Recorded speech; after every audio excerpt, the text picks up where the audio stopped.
Bem, meus irmãos, nós vamos dar início à nossa reunião pública. Hoje tivemos um probleminha, o nosso companheiro Moisés, que faria o estudo de hoje, ele não pôde estar conosco, mas nós seguiremos e faremos o nosso estudo de hoje aqui na Sociedade de Estudos Espírita Francisco de Assis. Eu sou a Rose Figueiredo, todo mundo já me conhece, né? E hoje o nosso estudo é do Evangelho segundo o Espiritismo, capítulo 10, itens 7 a 10. O sacrifício mais agradável a Deus e o argueiro e a trave no olho. E o capítulo 10 tem por título Bem-aventurados os que são misericordiosos. E assim inicia o item 7. O sacrifício mais agradável a Deus. Se, portanto, quando fordes depor vossa oferenda no altar, vos lembrardes de que o vosso irmão tem qualquer coisa contra vós, deixai a vossa dádiva junto ao altar e ide, antes reconciliar-vos com vosso irmão. Depois, então, voltai a oferecê-la. Mateus capítulo 5, versículos 23 e 24. Então, ele está falando aqui que não adianta, né, a pessoa querer levar a sua dádiva ao Senhor, né, querer solicitar ao Senhor a sua graça, se o coração dessa pessoa está repleto de amargura, de raiva, de desejo de vingança, mágoas, por algum motivo, ou por alguma situação, ou mesmo por causa de alguém, que é o mais comum, né? Nós estarmos com o nosso coração carregado de revolta, de um sentimento negativo.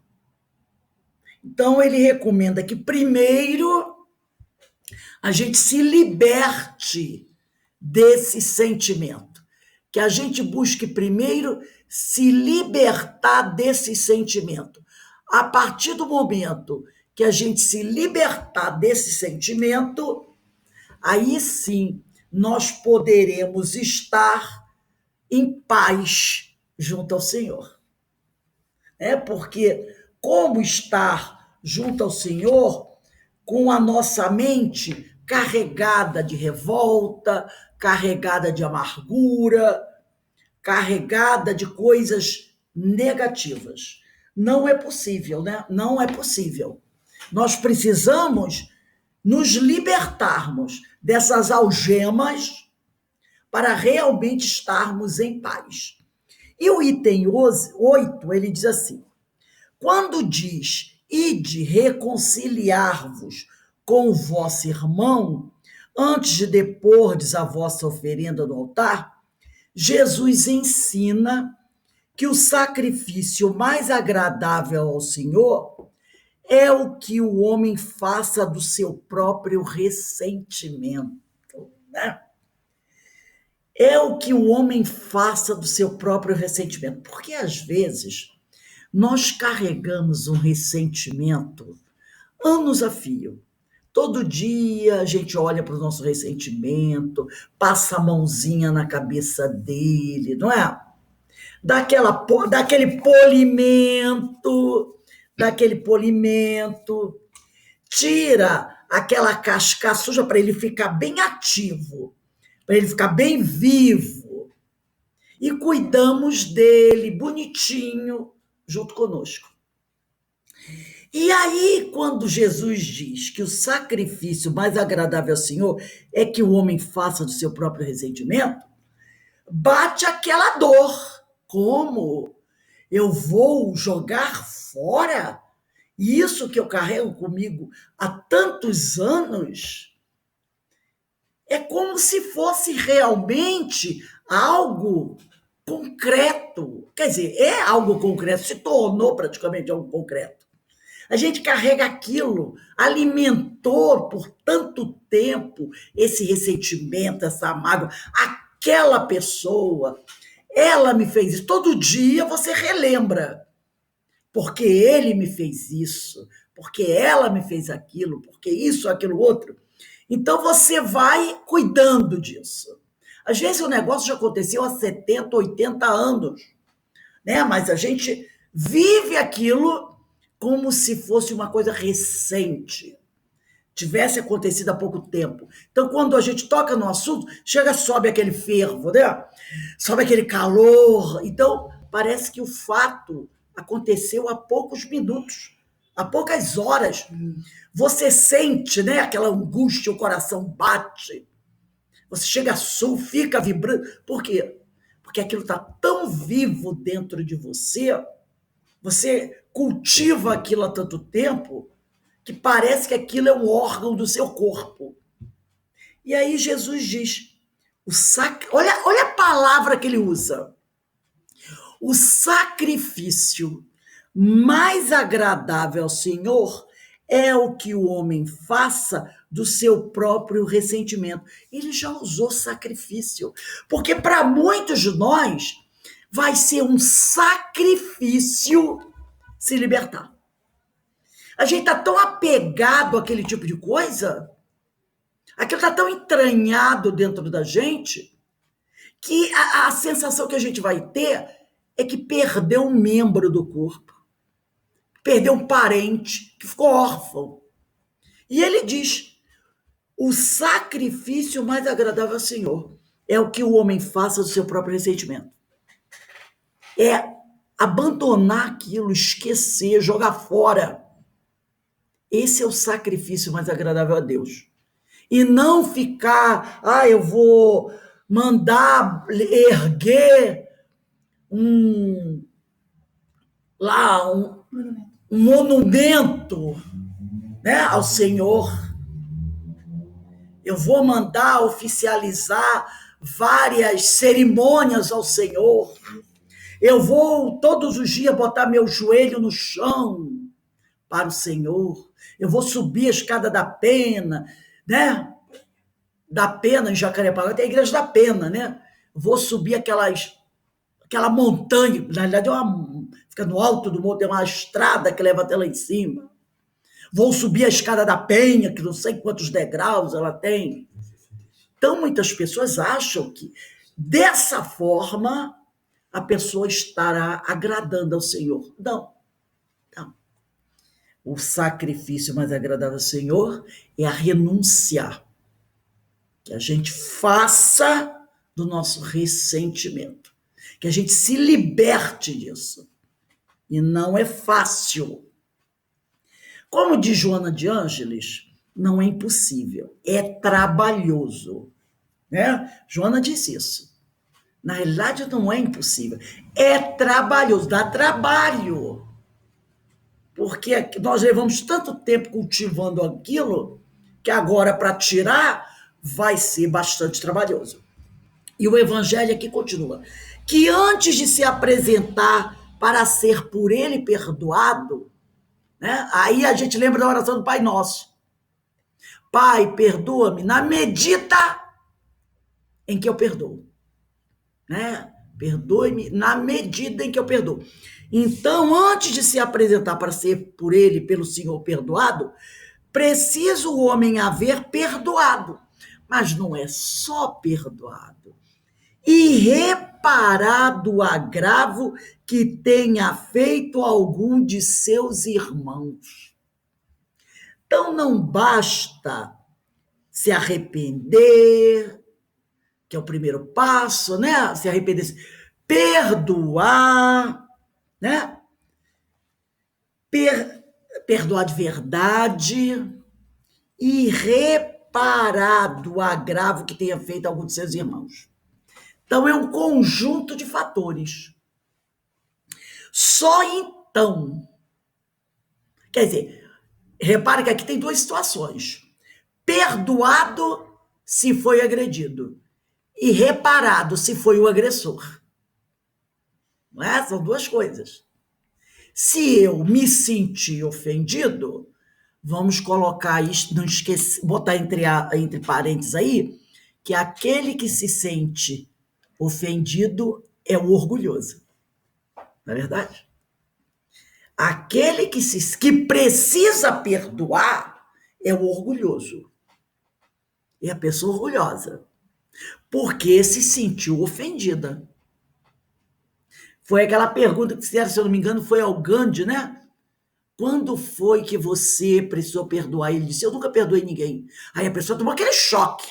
Nossa, nunca perdoei ninguém? Não, porque eu nunca me senti ofendido. Ele sempre percebeu que aqueles que o agrediram o fizeram porque não sabiam outra forma de agir. Eram pessoas que tinham essa índole violenta. Então, ela ainda não tinha feito as conquistas da pacificação. Ainda não era uma pessoa pacificada. Ela ainda não tinha feito essa conquista. Então, como ele iria ficar magoado com uma pessoa que ainda não tem essa conquista?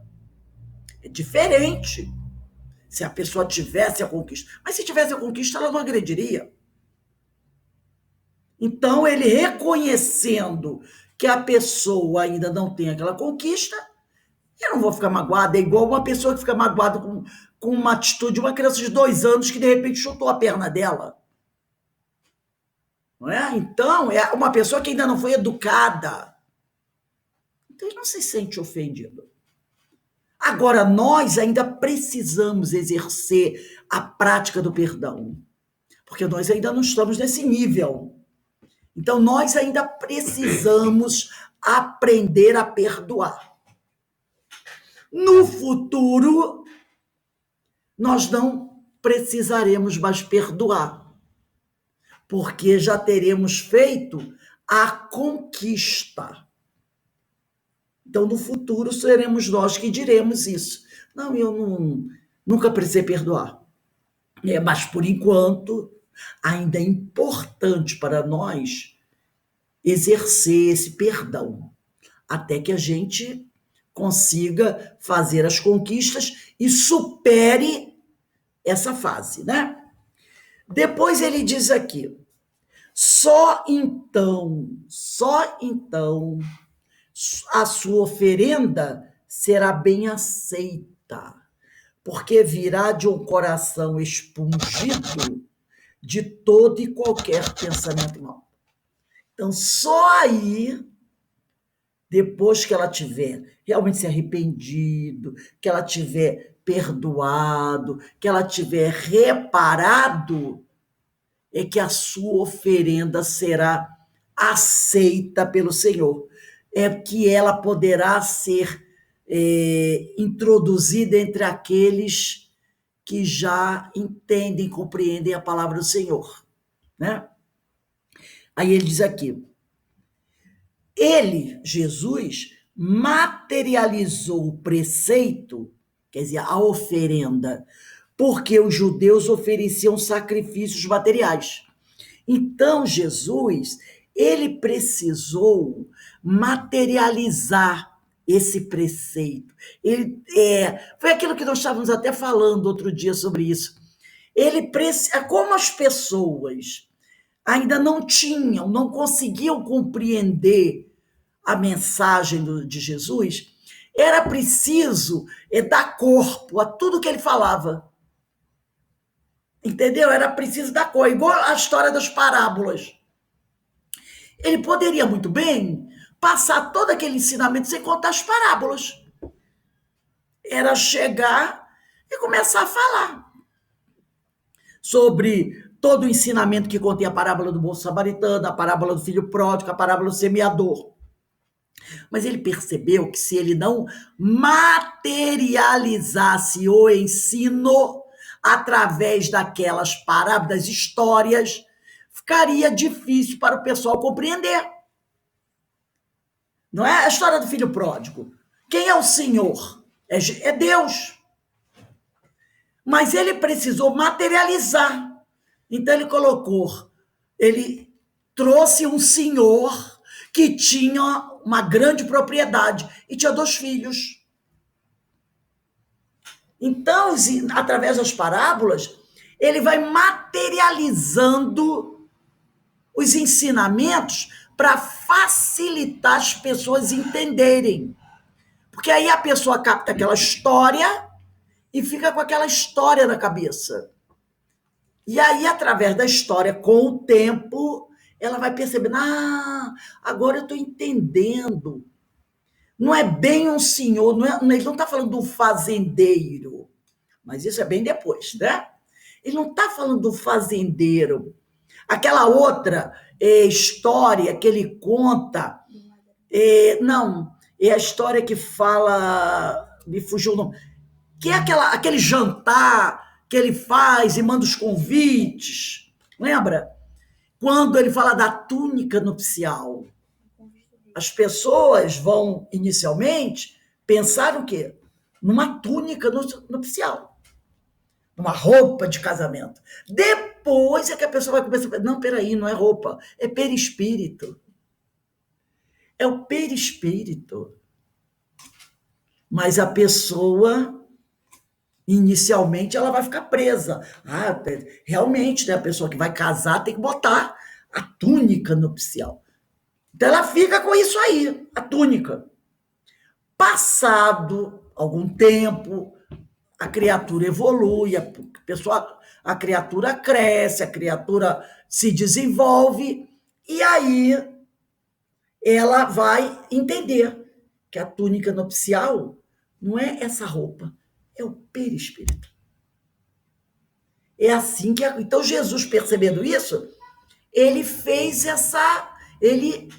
passa os seus ensinamentos através das parábolas. E aqui, Jesus materializou o preceito, que foi a oferenda. Porque os judeus ofereciam sacrifícios materiais. Lembra, a gente está estudando sexta-feira? Que eles levavam... Lembra quando Abraão, o anjo falou que era para ele sacrificar o filho dele, Isaque? E o filho perguntou, pai, mas se o senhor vai fazer um sacrifício ao senhor, cadê o bicho para ser sacrificado?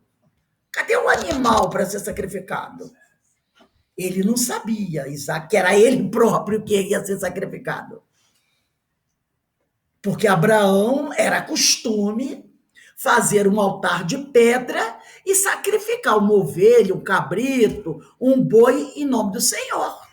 O templo em Jerusalém é o templo de Jesus. Lá se faziam sacrifícios de pombas, de cabrito, de boi, dependendo do tamanho do pecado, o bicho era maior, não é?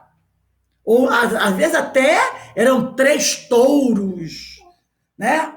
Porque a coisa estava feia. Então a pessoa, né, mandava ver, não, bota aí quase uma manada inteira, uma boiada inteira.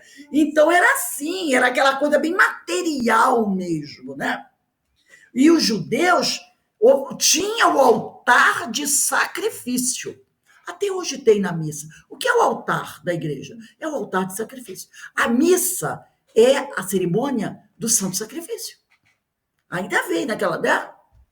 É o santo sacrifício. Ainda é com essa ideia de sacrifícios daquela época, né? Então, Jesus materializou o preceito, a oferenda, porque os judeus ofereciam sacrifícios materiais.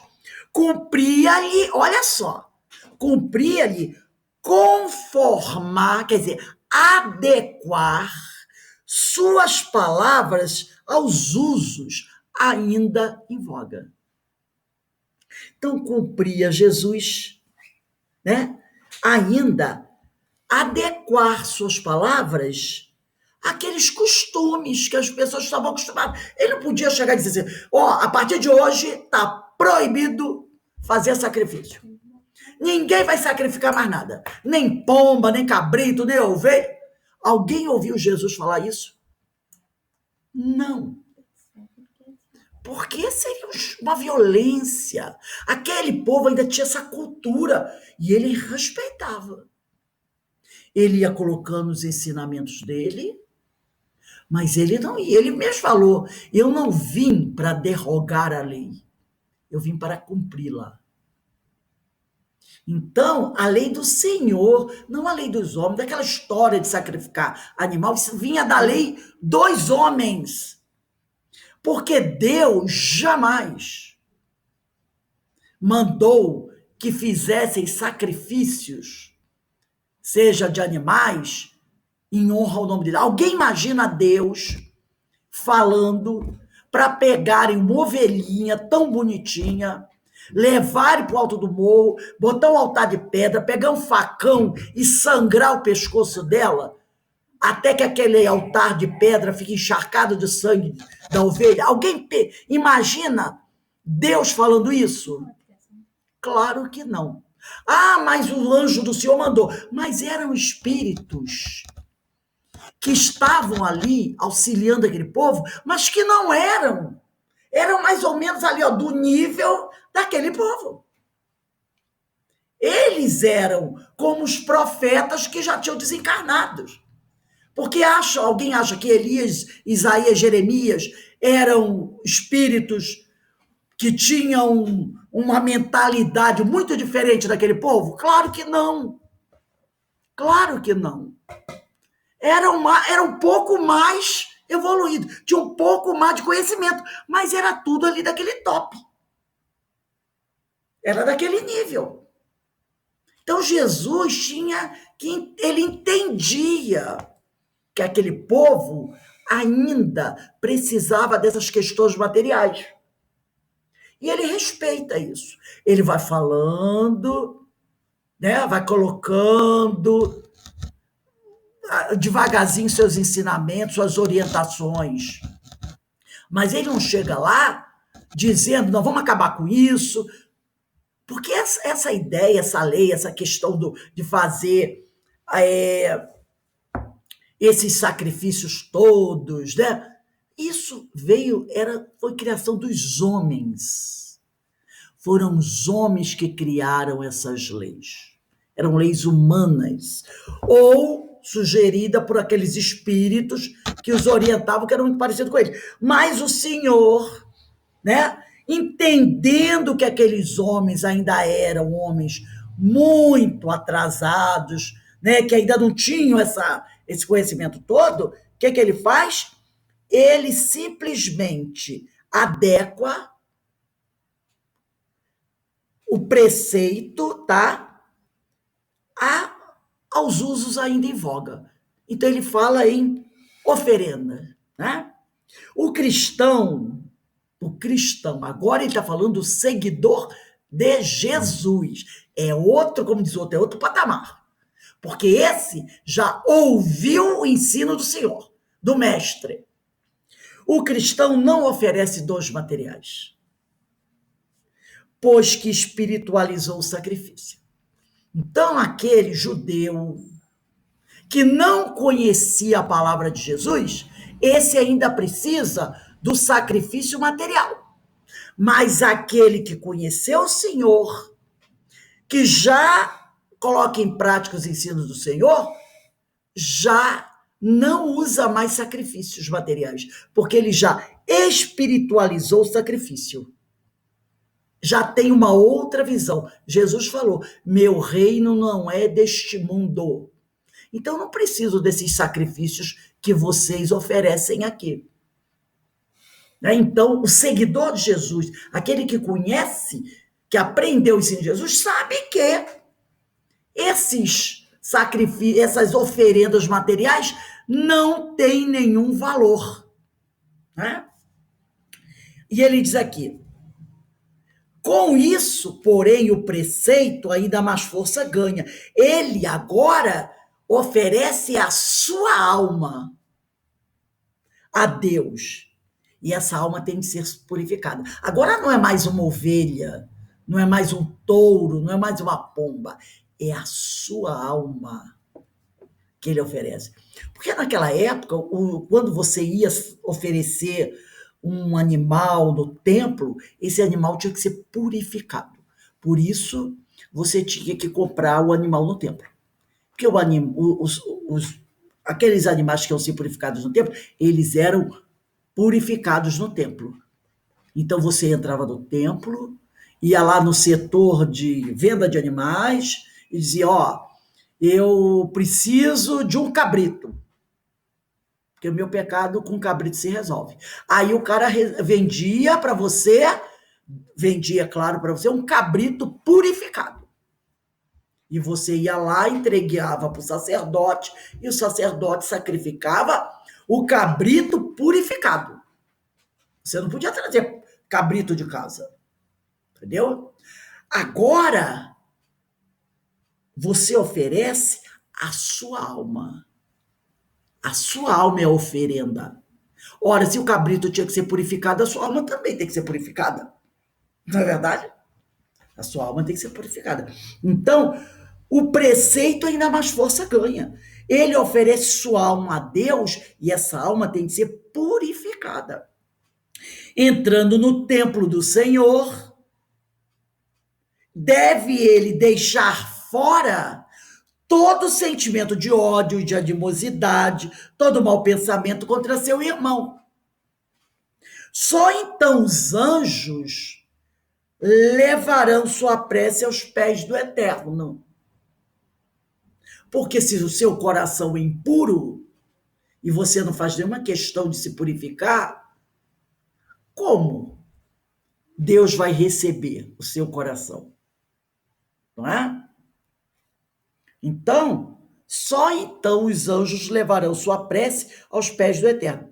Eis aí o que ensina Jesus por estas palavras: deixai a vossa oferenda junto do altar e ide primeiro reconciliar-vos com vosso irmão, se quiserdes ser agradável a Deus. Então, deixa a tua oferenda junto do altar. Vai se reconciliar com seu irmão e se purifica. Porque na reconciliação, nós nos purificamos. E aí sim, a nossa oferenda será agradável ao Senhor, porque ela será purificada. Então, o exercício do perdão é a nossa purificação, para que eu possa ir até o Senhor e ser recebido.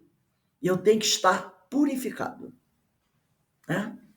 Senão, a nossa oferenda não poderá ser aceita, porque o Senhor não verá a verdade em nosso coração. Percebeu como esse tema aqui tem a ver com o estudo que a gente fez da Gênese? Não é? Mostrando o verdadeiro significado da mensagem. Né? É aquilo que João Evangelista fala ali, da gente ficar atento ao ensino do Senhor, para a gente tirar a mensagem, para a gente entender o que ele está querendo dizer. Porque se eu quero me consagrar ao Senhor, eu tenho que purificar o meu coração. Então eu tenho que me libertar de todas essas questões, esses penduricalhos que nos mantêm presos ao terra a terra. E conforme eu vou fazendo isso, e como diz nossa irmã Joana de Anjos, é trabalhoso, sim. Não é também de um dia para o outro que nós vamos conseguir ficar, né, totalmente purificados, mas o esforço que a gente faz para se melhorar é muito válido, é muito importante, porque o Senhor também olha a nossa intenção, ele observa também o nosso esforço, né? Poxa, o meu filho está se esforçando por se melhorar. Isso é muito importante, porque ele sabe que nós estamos em uma caminhada. Então, ele leva em consideração o esforço, o movimento que a gente está fazendo por alcançar a purificação. E agora, no item 9, ele vai falar de uma outra questão que para nós também é muito complicado. É a questão do o argueiro e a trave no olho. Essa, então, aqui, como é complicado para todos nós ainda. E o item 9 diz assim: como é que vedes um argueiro no olho do vosso irmão, quando não vedes uma trave do vosso olho? Argueiro seria uma pequena farpa. E trave, é uma coisa bem grande. Então, se você comparar um argueiro com uma trave, É uma farpa com a perna de três, vamos dizer assim, né? Então, como é que vedes, como é que a gente enxerga essa farpa no olho do vosso irmão quando não vedes uma trava do vosso olho?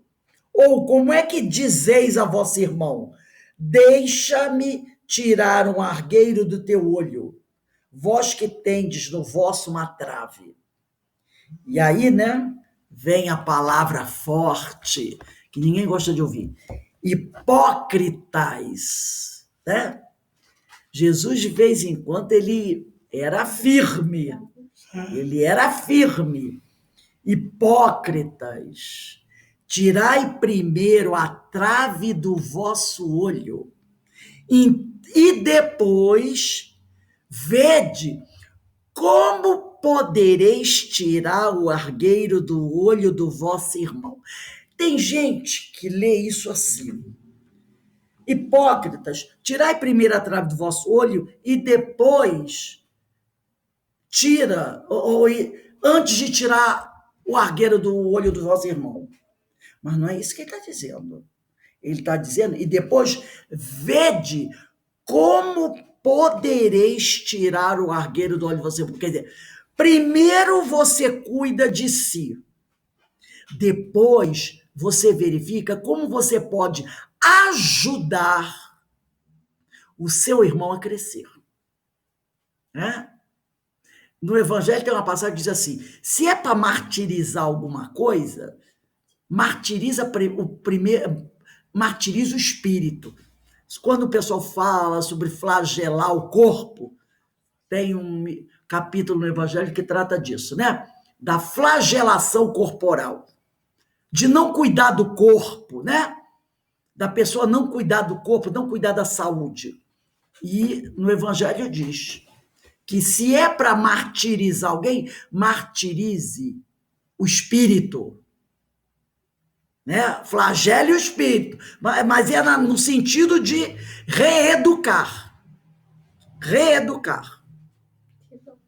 Então, ele diz aqui no item 10, uma das insensatezes da humanidade consiste em vermos o mal de outrem antes de vermos o mal que está em nós. Né? Porque o olho, como o olho está aqui, na frente da face, a gente facilmente olha para frente, dificilmente alguém olha para dentro, né, de si. Então, uma das insensatezes da humanidade consiste em vermos o mal de outrem antes de vermos o mal que está em nós. Para julgar-se a si mesmo, fora preciso que o homem pudesse ver seu interior num espelho, pudesse, de certo modo, transportar-se para fora de si próprio, considerar-se como outra pessoa e perguntar: que pensaria eu se visse alguém fazer o que faz? Né?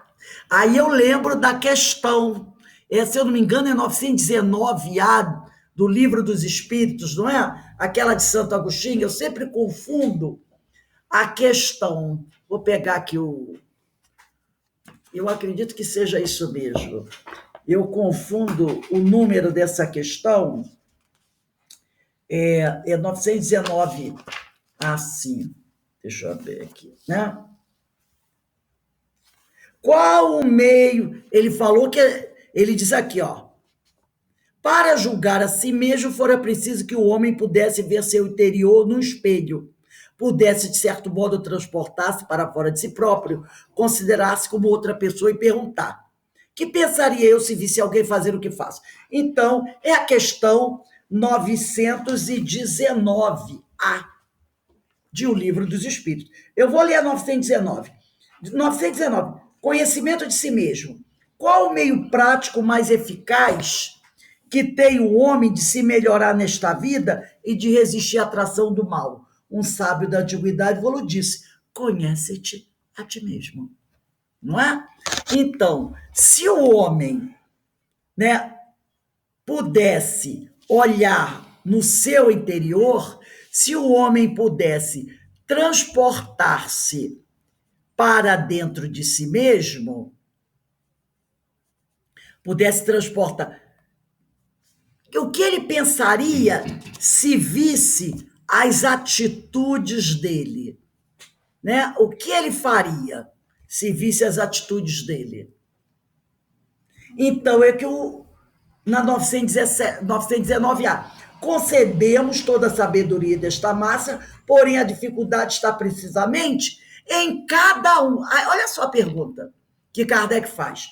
Porém, ele diz aqui, porém, a dificuldade está precisamente em cada um conhecer-se a si mesmo. É a grande dificuldade. Nós olharmos para dentro de nós mesmos. Kardec constata isso aqui, que é o que ele diz aqui, ó. Para julgar-se a si mesmo, fora preciso que o homem pudesse ver seu interior no espelho, pudesse, de certo modo, transportar-se para fora de si próprio, considerar-se como outra pessoa e perguntar: que pensaria eu se visse alguém fazer o que faço? E é o que o Kardec fala. Essa que está a dificuldade, em olhar para dentro de si próprio e fazer a tal pergunta: que pensaria eu se fizesse algo, visse alguém fazer o que faço? Né? Aí ele diz, qual o meio de consegui-lo? E aí o Agostinho dá a aula, dá a lição. Fazei o que eu fazia quando vivi na Terra. Ao fim do dia, interrogava a minha consciência, passava a revista ao que fizera e perguntava a mim mesmo se não faltara algum dever, se ninguém tivera motivo para de me se queixar. Foi assim que cheguei a me conhecer e a ver o que em mim precisava de reforma. Ele buscou fazer esse exercício, que não é um exercício fácil, tá? Não é um exercício fácil, que é justamente fazer esse movimento de olhar para dentro de si mesmo. E aqui Agostinho dá o recado.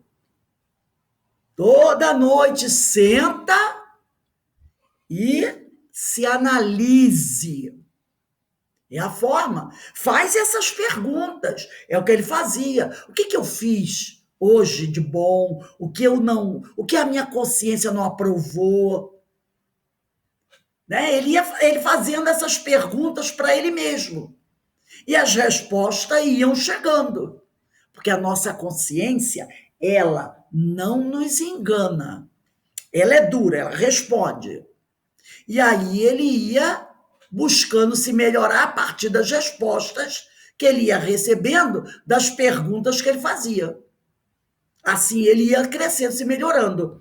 E ele diz aqui, incontestavelmente, está lá no Evangelho, é o orgulho que induz o homem a dissimular. Olha aqui, ó. É o orgulho que induz o homem a dissimular para si mesmo os seus defeitos. Com essas perguntas que Agostinho nos orienta a fazer, você não tem como dissimular, porque a consciência, ó, você até pode começar no início dissimulando, mas a consciência vai ali, ó. Ela vai ali, ó. Vai ter uma hora que você não vai conseguir continuar dissimulando, né? E ele diz aqui, é o orgulho que induz o homem a dissimular para si mesmo os seus defeitos, tanto morais quanto físicos, né? Porque a gente fica, né? É os defeitos morais e os físicos, sendo que os morais são mais difíceis de serem trabalhados do que os físicos. Porque os físicos, às vezes, alguém nos controlando, dizendo, estou de olho em você. Você até para de fazer aquilo, né? Porque tem a lei, né? Que muitas vezes vem em cima da pessoa, até para. Mas os morais, que as pessoas não sabem que nós temos, é mais difícil. Semelhante insensatez é essencialmente contrária à caridade. Porquanto a verdadeira caridade é modesta, simples e indulgente.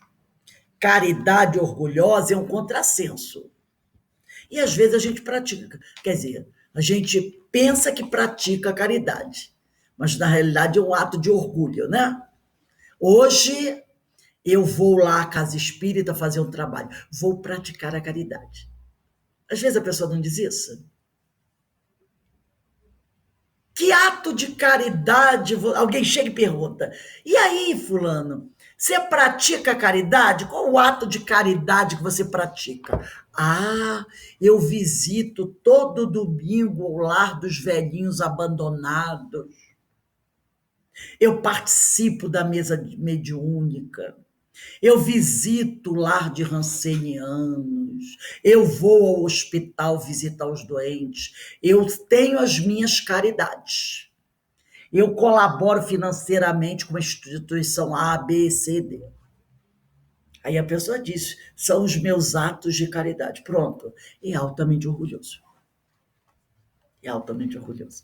Porque aquele que pratica a verdadeira caridade, ele não reconhece isso como caridade. E sim como um dever que ele tem.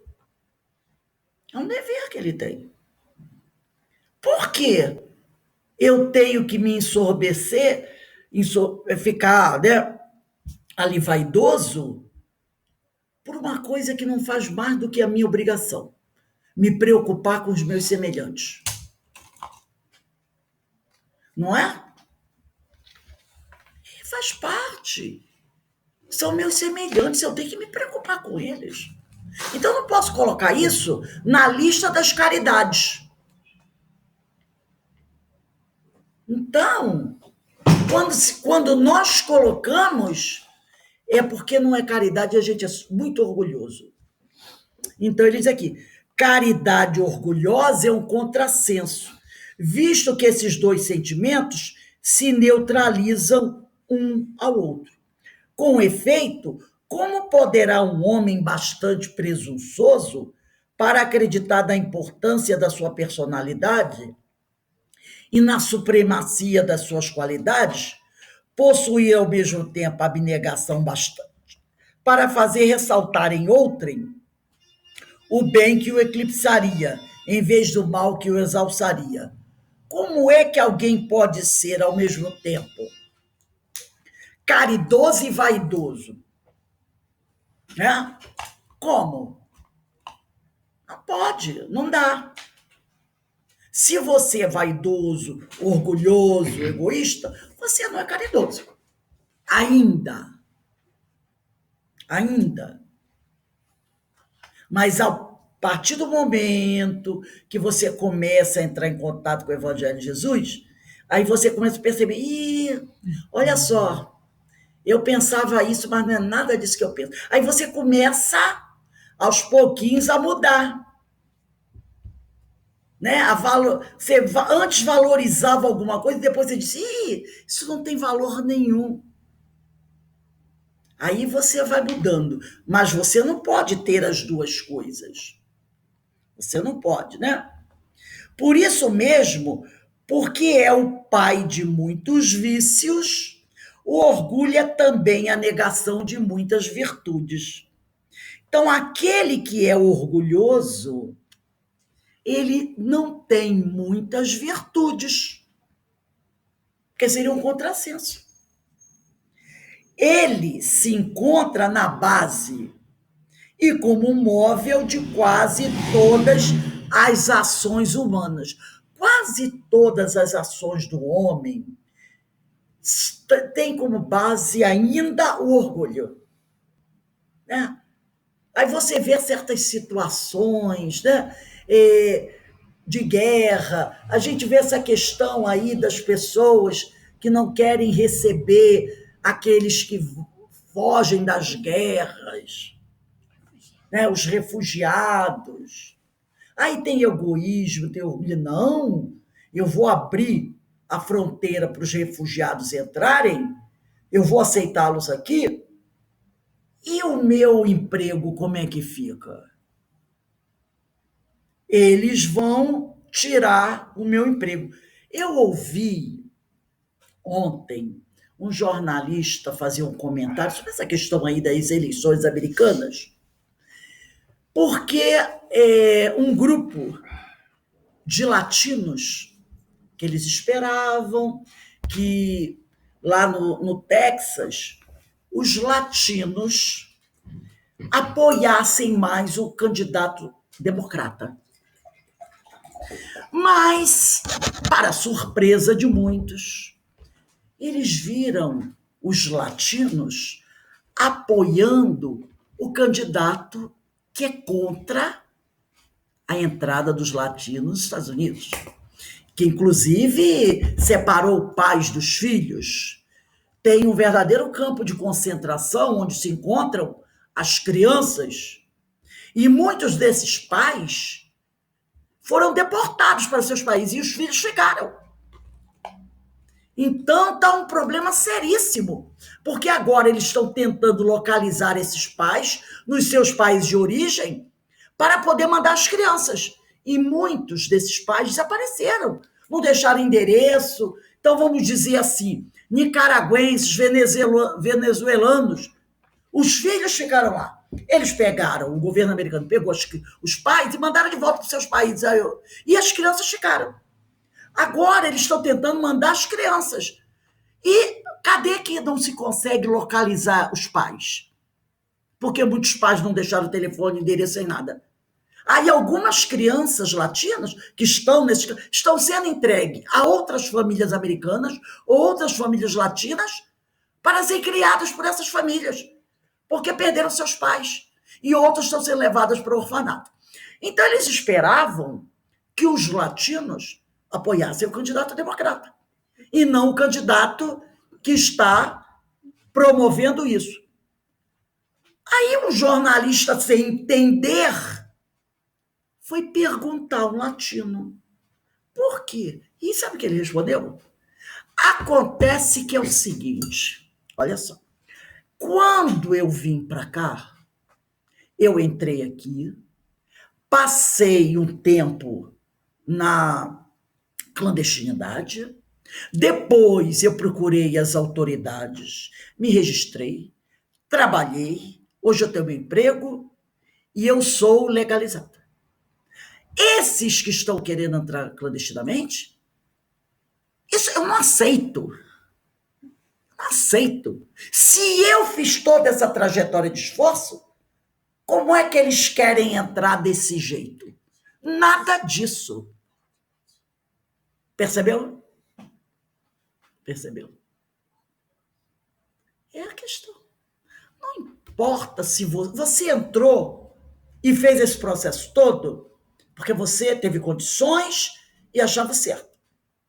Agora, se o outro não fez isso, talvez tenha uma razão.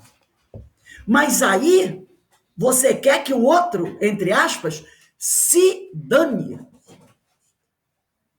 Entendeu? Que ele seja caçado, seja mandado embora, seja expulso. É isso aqui que ele está dizendo. Você se considera superior porque você tem o green card. Você conseguiu o green card. Então você é superior a outro. Isso é orgulho. Né? Você não está pensando que o outro talvez não tenha tido o mesmo discernimento que você, a mesma oportunidade que você, está desesperado por mudar de situação, está buscando um meio de fazer isso, talvez na clandestinidade ou de uma forma ilegal, porque na base de tudo isso esteja o desespero de fugir de uma situação difícil, e aí a pessoa se arrisca até perder a vida, até ter as famílias separadas, como vem acontecendo. Então, em vez do teu sentimento ser de piedade, é de orgulho. Eu fiz o esforço, então ele vai ter que fazer também, problema dele. Essa foi a resposta. Não importa se ele... qual o nome do presidente que ele vai, ou por que ele gosta de A ou B. A questão não está aí. A questão foi na resposta que ele deu. Ele disse que esse é o sentimento daqueles que votaram no presidente B porque a atitude do presidente B é de fazer isso com os conterrâneos dele. E eles acham certo, porque se eles agiram assim e conseguiram, outros que não estão indo por outro caminho não me interessa, não me interessa, né? Não me interessa. Por isso que tem no Evangelho uma passagem que diz assim, que normalmente, eu não me lembro se é Evangelho ou Livro dos Espíritos, mas tem uma passagem que diz assim, normalmente aquela pessoa que ascendeu de um nível financeiro para outro, normalmente ela esquece de onde veio. Eu não me lembro bem se é no Evangelho ou no Livro dos Espíritos, mas fala sobre isso. Que muitas vezes a pessoa que sobe de nível, ela esquece de onde ela veio. Esquece que ela precisa ter misericórdia. Ela só, entendeu? Ela vai, é o egoísmo, é o orgulho. Então ele diz aqui, por isso mesmo, porque é o pai de muitos vícios, o orgulho é também a negação de muitas virtudes. Ele, esse orgulho, se encontra na base e como móvel de quase todas as ações humanas. É aquele caso que muitas vezes a gente fala.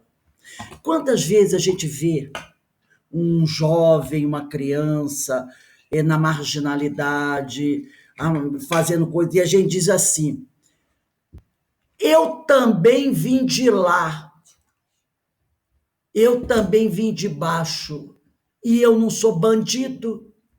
Então, ele é bandido porque quer. Ele vive nessa situação porque quer. A gente não escuta isso? Eu também nasci na favela, eu também fui órfão, eu também tive fome, eu também tive dificuldade para estudar, eu tive um monte de sacrifício e eu venci. Então, por que que eles também não fazem esse esforço? Isso é orgulho. É orgulho. Nós somos individualidades.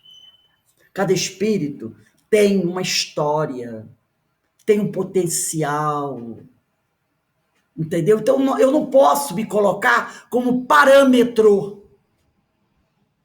para a humanidade. Eu não posso. Então, a gente tem que tomar cuidado com isso. Essa é a razão porque Jesus se empenhou tanto em combatê-lo, em combater o orgulho, como principal obstáculo ao progresso. Porque o orgulho nos mantém presos à materialidade.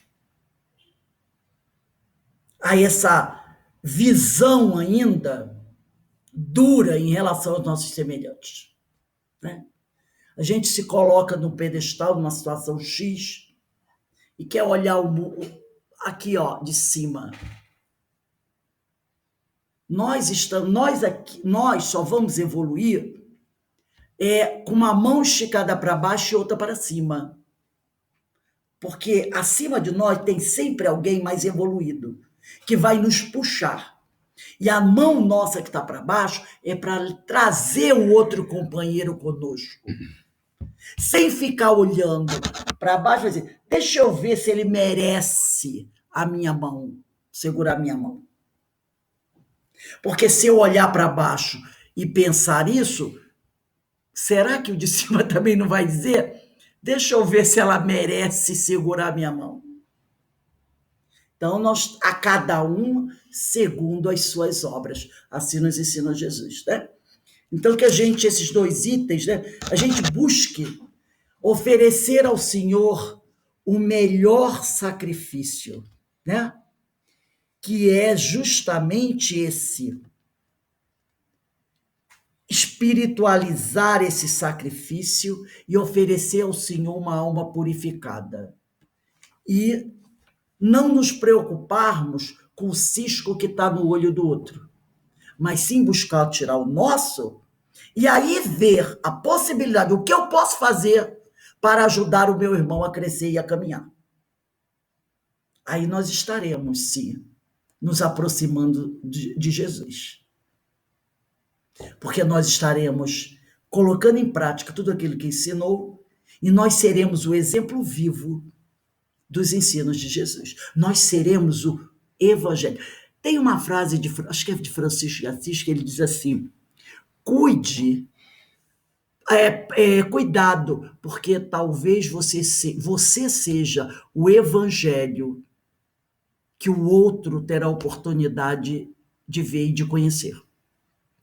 Você poderá ser o evangelho vivo que o outro poderá ver e conhecer. É mais ou menos assim a frase de Francisco, né?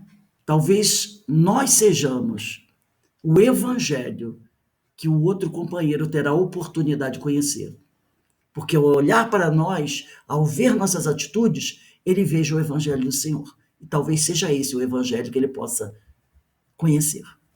Então, nós encerramos aqui, agradecemos a Deus a oportunidade de estarmos fazendo essas reflexões que são muito importantes, principalmente para cada um de nós, para nós mesmos que estamos falando, e a gente vai sempre, né, revendo esses ensinamentos, repetindo esses ensinamentos, porque esse ensinamento que está aqui nós estudamos outro dia, comentamos outro dia, e está sempre voltando. Por que será? Né? É aquela pergunta que fica na nossa mente. Por que será que quase todo dia a gente pega esses ensinamentos, aí a gente diz, comentamos isso na aula passada. Por que será que a gente está sempre repetindo? É porque nós ainda não aprendemos a lição. E ainda não conseguimos colocar em prática. Então, o Mestre Jesus fica ali, né? Sempre com aquela paciência maravilhosa dele e com a permissão do Senhor, apresentando a lição para nós revisar até que a gente consiga interiorizar. Então, eu agradeço a todos os irmãos, a companhia, a parceria, e que Deus abençoe todos nós. Passo a palavra à nossa companheira Denise.